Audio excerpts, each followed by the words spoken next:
E você, me conta também da sua infância. Pois é. Como é que você foi cair nas congadas, assim, ser esse pesquisador que você é hoje, esse estudioso, um mestre já caminhando para o doutorado?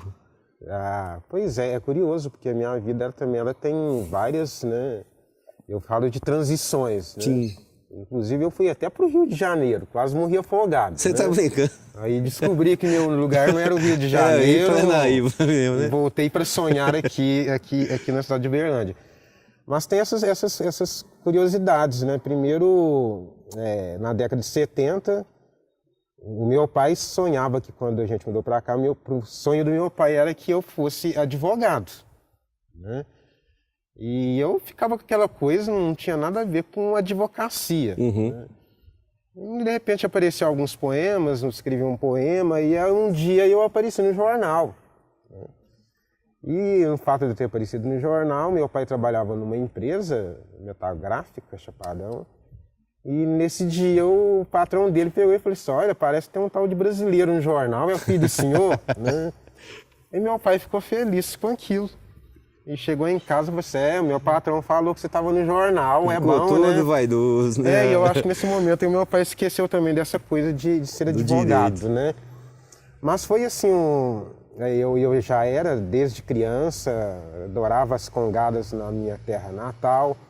É um ritmo, uma melodia, né, uma cantoria. Eu acho os congos hipnóticos. Né? Eu começo a ouvir aquilo, eu não consigo me desligar.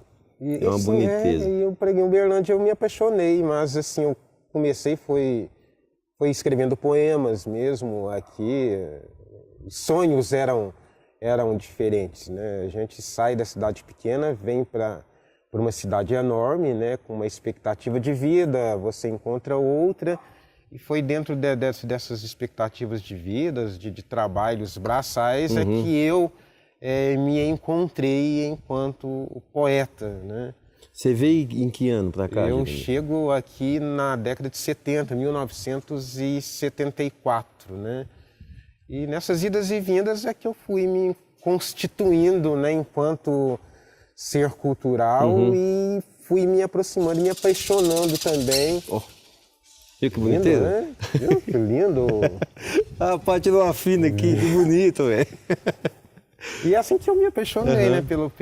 Pela cultura popular, pela força que ela demonstrava aqui na cidade e também pelas dificuldades, né, de manutenção, de respeito, de valorização, principalmente com as pessoas mais velhas que estavam morrendo, não deixavam nada, né? E foi aí que eu fui me entranhando nesse mundo aí e fazendo isso aí, né, que a gente muito gosta e combate o tempo todo, que é o bom combate pela cultura popular. Né? É um combate glorioso, né? Não é aqueles combates inglórios, né, que a gente vê por aí sempre. Nossa, tem um porquê, né? Você acha que a sua vinda para cá foi primordial nos acontecimentos da sua vida? Nessa questão de ser quem você é hoje, do pesquisador, do doutor, É curioso. Há pessoas que dizem que o que me trouxe foi a poesia, né? Outros dizem que o que me trouxe e o que fez com que eu retornasse foram as congadas, né? Porque meu pai, meus tios, avós, bisavós, né, em várias regiões do Triângulo Mineiro, Araxá, Serra do Salitre, Uberaba, né, tias benzedeiras em Patos de Minas, né, todos esses foram e me parece que eu fui o único da família que acabei ficando com essa missão. Com legado mesmo, acabou que ficou para você, sim, né? Então é muito louco isso, porque de repente, inclusive no ano de 2005, eu me torno o comandante-geral da festa da Congada de Uberlândia, né, numa escolha curiosa, que era o tio Cândido antes de falecer, me escolhendo, sendo que eu não era sequer, né, filho. Você não vinha com a herança carnal dele, né, não vinha com essa herança da festa aqui na cidade. E então muitos dizem que justamente é isso, como é que essa festa, essa cultura, ela inclusive me leva para dentro da universidade e me busca de volta para, né, para essa festa, né? Então são coisas assim que eu acho que é de destinações mesmo culturais. Tudo vai caminhando para acontecer, né? Gente, essa parte eu não sabia de como foi a escolha. Foi o antigo general que... Sim, o tio Cândido aqui. Aí depois, em 2011, também morre um parente meu na cidade de Rio Paranaíba e eu retorno para a cidade de Rio Paranaíba para ser o presidente da Irmandade e comandante da festa lá na cidade também. Né? Então, lá e cá. Lá e cá, né? E é curioso isso, né? Essa vivência, por quê? Porque são dois mundos culturais diferentes, né? Aqui na cidade de Uberlândia, o ressoar dos tambores, né? Pique dos tambores, ele é muito forte. Aqui eu costumo dizer que aqui é uma ritmia, né, bastante presente. Os tambores ressoam o tempo todo, eles marcam o tempo, eles marcam o espaço, eles marcam a cidade. Quando eu vou lá para o Rio Paranaíba, já é um outro tempo, é um outro espaço, outro lugar. As cantorias são aquelas cantorias choradas, né? O ritmo dos moçambiques, dos congos, são ritmos lentos, chorados, doídos. Aqui, né? já é mais... Sim, então é... Lá mais... Então 2 vezes por ano é como se eu vivesse 2 mundos distintos. Você vai todo ano lá e todo ano você está aqui. Todo ano lá e todo ano aqui. É uma boniteza. Eu também, a folia me trouxe para cá e também me levou de volta. Hoje eu faço parte de uma companhia de reis lá em Uberlândia, em Patos, que é da colônia agrícola. Vou lá quase que todo ano, não tem como ir todo ano, mas sempre vou nos giros com eles, meu capitão, 2 capitães, Gilson e Wilson, me liga sempre, vai ter, quando dá eu vou, mas quando não dá não tem jeito. Mas quando dá é uma alegria sem fim, né? Você poder voltar para sua terra natal, depois desses anos tudo, e voltando para encontrar uma coisa que fez parte da infância da gente com tanta força, né? Igual você falou das folias de lá, das congadas. Salgado, é interessante isso, né? Você falando assim, desse retorno, assim, você depois, né, dessa transição em Patos de Minas, o salgado musical, né? O salgado cantor, né? Assim, teve assim, alguma assim, influência assim, bem direta na sua vida de Patos de Minas? Ah, teve. Em 83, quando eu tinha 7 anos, o meu pai sempre tocou sanfona e me botava para cantar para as visitas. Mas um marco que eu não me esqueço, que foi em 1983, a minha avó me levou num programa de auditório na Rádio Clube de Patos, chamado Só para Crianças. Era um festival competitivo. E eu fui lá e cantei uma música e ganhei primeiro lugar. O primeiro lugar ganhava um par de tênis, ortoquênia, cortesia da Grande Gala Calçados. Eu tenho até hoje um papelzinho escrito com a assinatura da minha avó no verso. E depois disso, e antes também, meu pai continuava a me colocar para cantar para as visitas, que é coisa errada toda. Mas eu acho que essa ida nesse programa de auditório, nunca que eu imaginava que hoje eu ia viver da cantoria. Mas olhando para trás, a escadinha, tudo, foi o primeiro degrau que me fez querer, sabe? Hoje, na época, eu não tinha essa consciência. Não era perceptível para minha mente de um menino de 7 anos. Mas, fatalmente, com certeza, isso influenciou demais nas minhas escolhas, assim, E 30 anos depois eu voltei nesse auditório de rádio cantando com a Folia de Reis. Foi muito emocionante isso para mim. Em 2013, exatos 30 anos depois que eu fui cantar na rádio, quando era criança, voltei com a Companhia de Reis, cantando. Então isso tudo hoje, olhando para essa série de coisas, eu sei que esse 1983 foi muito importante nessa decisão. Na época não, né? Mas depois tudo caminhou para aquilo. Foi tudo muito direcionado para tudo que aconteceu hoje. E é assim que é a vida da gente, né? Não tem um mosaico de coisa pequenininha que vai virando... Caminhadas encaminhadas. Encontros, né? A gente, principalmente eu penso na cultura popular, né? O tempo todo nós estamos em construção. É em movimento, né? Não é coisa estática, ela é viva, né? Ô Jeremias, eu queria saber um negócio de você. Quando você estava aqui em Uberlândia no começo, você trabalhava como servente pedreiro, né? Como é que foi essa mudança sua também de trabalho braçal para virar o poeta que você virou? Como é que foi essa chavinha também? Igual você perguntou para mim onde foi que eu tive esse start, quando é que você começou a ter esse start também? Eu comecei em 1978. Aliás, eu estou fazendo 40 anos de literatura. 40 anos. 40 anos, 2018, 40 anos de literatura, né? Eu fui em 78, fui na construção civil, foi revolta social, né? Almoço, um patrão entregando um pedaço de carne enorme para o Juraci o pedreiro jogar pro cachorro dele, né? Foi aquilo ali que fez com que surgisse em mim um primeiro poema, né? Tipo assim, me lembro bem, nunca esqueci. Era um servente em construção. Quando um dia na marmita só tinha arroz e feijão. 2 bifes em um prato que o patrão me entregou. E eu fiquei feliz, né? Por instantes pensando que aquela carne era para mim. Mas surpreendido eu descobri, seu Luiz, que os 2 bifes eram sim para eu alimentar os seus cães.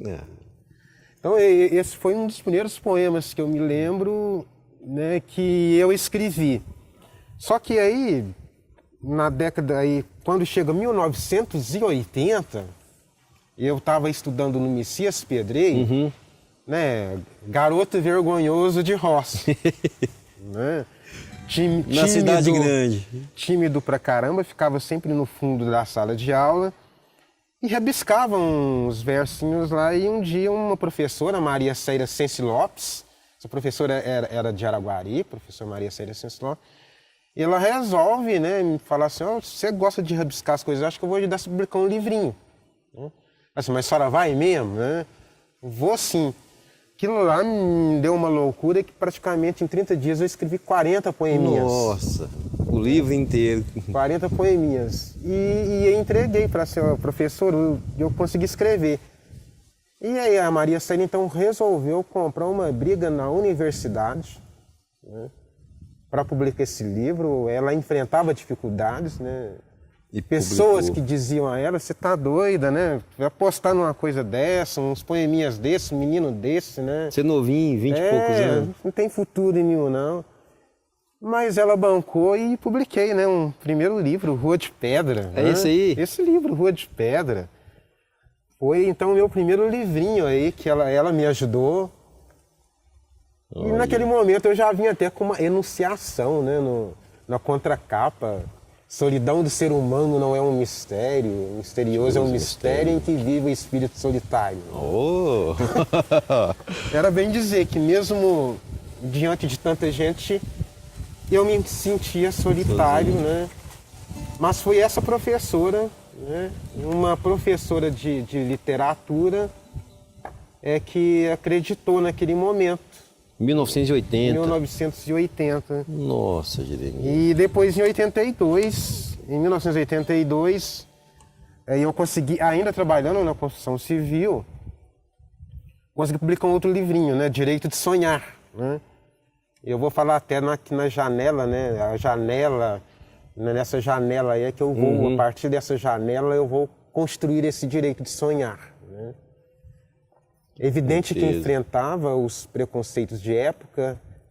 É o poeta popular, o poeta da construção civil, o poeta trabalhador braçal, mas que inventa de mandar esse livro para o Carlos Drummond de Andrade. Ah, foi esse talo aqui que você mandou para ele. Né? Eu adorei essa história, cara. E sempre aquela conversa: Carlos Drummond de Andrade não responde nada para ninguém, né? Professor da UFO manda livro para ele nem responde, né? E aí? Eu mandei, né? A história é curiosa porque eu mandei os livros para 4 jornais, né? O meu sonho é que um desses livros chegue às mãos do Carlos Drummond de Andrade. E esse livro chegou em Chegou. 82, o Carlos Drummond de Andrade me encaminha um manuscrito, Ai, ai, ai. né, me desejando felicidade na vida, né, realização, que eu continuasse com a literatura. Aí sim, Salgado, naquele momento eu pensei, gente, O caminho é esse, né? se esse Carlos Drummond de Andrade acredita que eu posso ser poeta, que se dane essa Cara, universidade, né? esses preconceitos, eu vou escrever poesia. Né? E assim eu comecei nessas caminhadas. Que Por aí. coisa, Jeremias. Carlos Drummond de Andrade, então, que deu o pontapé inicial para você acreditar mais ainda que o caminho era esse, né? Sim, Mas tem essas figuras que aparecem para mostrar, né, pra gente que o caminho faz sentido, né? sim, eu acho, né, Salgado, nós, É. assim, nós que vivemos nessa cultura popular, né, sabemos dessas dinâmicas, né, de como eu digo que os tratamentos com a nossa cultura popular, eu falo assim, os carinhos não são os mesmos. Definitivamente não. Os carinhos não são os mesmos, os modos como tratam as manifestações populares, né, e os atores sociais, culturais e populares, né. Mas essa que é a nossa luta, né. E até aproveitando, eu estou pensando aqui nesse sentido dos nossos sobrenomes, né. Não é? Brasileiro, E salgado. Salgado, né. Qual é essa força esse sobrenome, esse Salgado, né? Como é que você sente esse sobrenome? Assim como o seu sobrenome é um sobrenome de força, né? Que remete a muita coisa. Então, até meados de 90 e poucos, eu não era Luiz Salgado ainda. Tinha o sobrenome de Salgado, mas era Luiz Carlos. Eu sou Luiz Carlos Salgado. Esse professor que me trouxe para Uberlândia, o Henrique Goulart, ele que começou a me chamar de Luiz Salgado. E eu me aproveitei, eu falei, gente, esse nome pode ter uma força mesmo, um sobrenome forte, né? Que remete a tanta coisa, né? O sal é um trem que é muito presente na vida, tem uma força muito grande. E quando eu descobri o Luiz Salgado, eu nunca mais abandonei ele. Graças ao Henrique Goulart, mais uma vez. E para mim é de uma felicidade já ter nascido com um nome artístico já, né? Não tive nem que ficar pensando. E agora? Muita gente tem que mudar nome para cantar, eu acabei usando o meu mesmo. Mas até chegar no Luiz Carlos, virar Luiz Salgado, foi uma peleja, né? Aquele negócio de, igual você falou, do povo não acreditar no trabalho da gente. Ah, mas você mexe com música? Não é nem trabalho com música, é mexe com música. Mas aí você vive do quê? Como é que você paga suas contas? Você vai trabalhar, vão te pagar? Então tem aqueles preconceitos que a arte, que existe contra a arte, né? Que o artista não trabalha, que o artista é um bom vivant, que vive de brisa.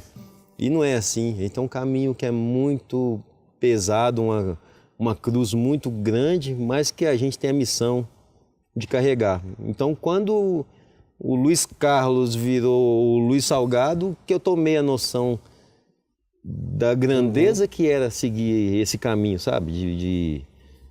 De não me abalar com a corrente, a maré vindo contra. A gente tem que nadar contra a maré mesmo. A favor da maré é muito fácil, né? E tudo chega no mesmo lugar. Eu quero saber o que está lá no começo, né? E a cultura popular tem essa missão também, esse ensinamento para a gente de olhar para trás, né? Para entender o futuro, mas indo lá atrás, pesquisando, descobrindo os nossos antepassados. Hoje eu estou aqui, mas um monte de gente brigou muito para poder fazer com que nós estivéssemos aqui hoje, né? Os que abriram a porteira, né? Sim, aqui de Uberlândia, Pena Branca, Chevantinho. Pega para você ver, Vovô Charqueada, né? Então é muita gente antes deles também que já tinha essa luta, que tinha esse trabalho de ir abrindo as porteiras um pouquinho. E a nossa missão é não deixar essa porteira fechar, né? Para que outros venham depois da gente, porque muito maior que nós é a cultura popular. Muito maior que nós é a nossa missão, né? A gente é mais um que está lá segurando essa porteira aberta para o vento da ignorância, o vento de tantas outras coisas que impedem a cultura de caminhar, fecha essa porteira, né? A gente está aqui para manter a porteira aberta, para que outros passem. É bem aquele sentido do peão, né? Esse peão que a gente brincava e rodava, roda, mas roda. Tá sempre ali, né? Circulando, né? E tem hora que parece que está aqui, mas está circulando, né? Sim. Tem hora que está circulando, mas está aqui, na casa da gente.